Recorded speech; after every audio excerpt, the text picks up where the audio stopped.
Well, it'll be where they're at. Oh, okay. So like if he gets over behind that brush and we don't know where he's at, then we know where he's at. Yeah, I lost Joe for about an hour one time. But I also got the bell too. High tech and low tech.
They're out. They're swimming hard as they can. Right. Middle of summer. Stop. Lecture on these native grasses here.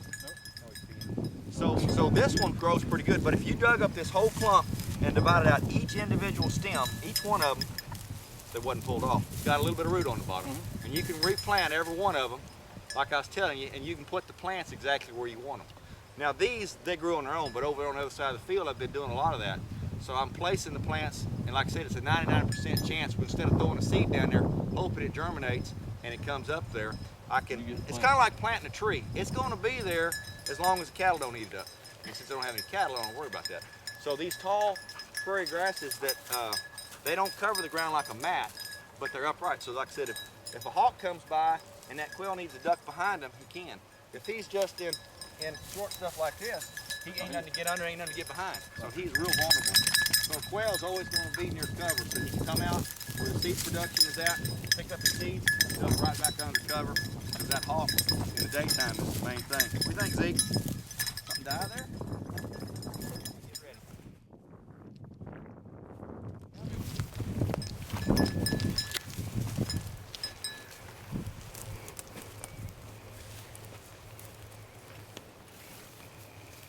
Where's he at, Jim? There he goes.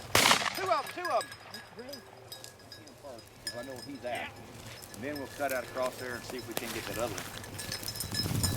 Yeah, between us and that next mesquite, won't you break to the right? Yeah, right in there. Right, it's right in there. Sure is. Yeah, go for it. Yeah, just go for it. Work the show. That's right there. There he is. Let's kick him out. Everybody's behind you.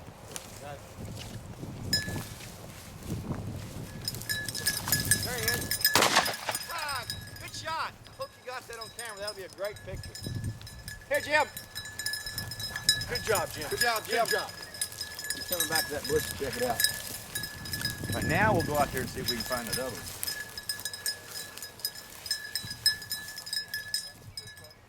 Here we go.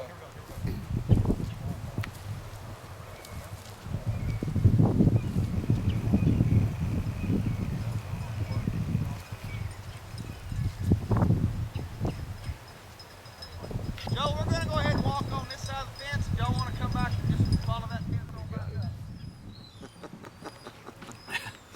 Yeah, it would have been good if we could have got him, but we might see him again. We might see another one.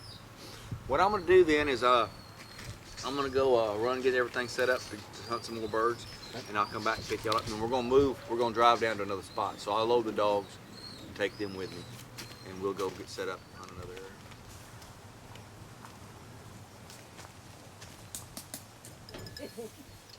It's been much safer since I got that quarter overall weight. Jim, forced the truck. Oh dear. Oh, yeah. Oh dear. Oh, yeah. Are you going to be in the doghouse?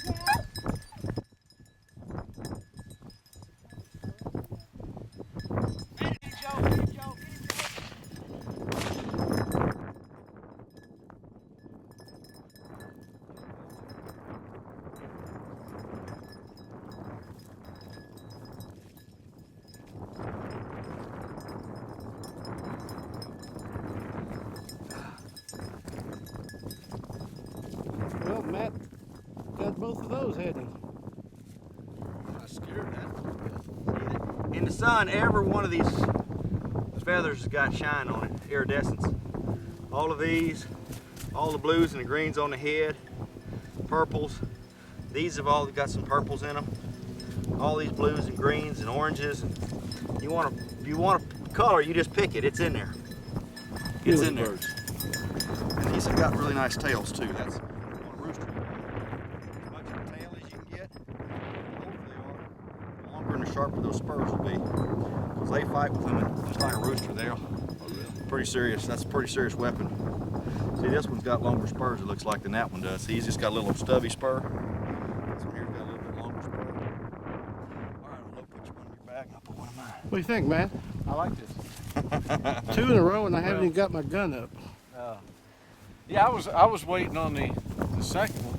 I thought you were going. It was kind of headed your way. I was letting you do it. I was videoing. You're videoing. So now you got video.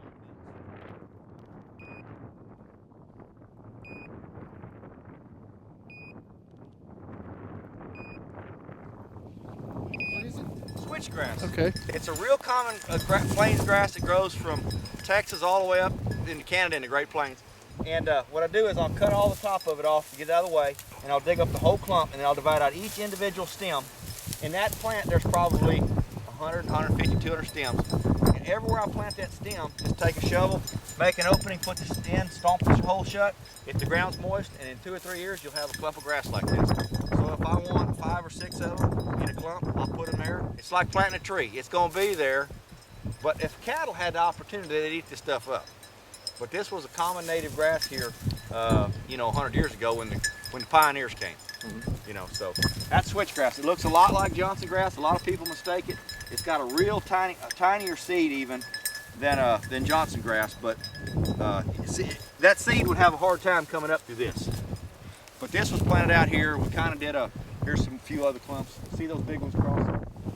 That the Parks and Wildlife and the Extension Service did a little test out here trying to kill out the Bermuda grass and replant this stuff, and the Bermuda grass came back in and took over a lot of it, so we don't have as much of the native grass back as we hoped.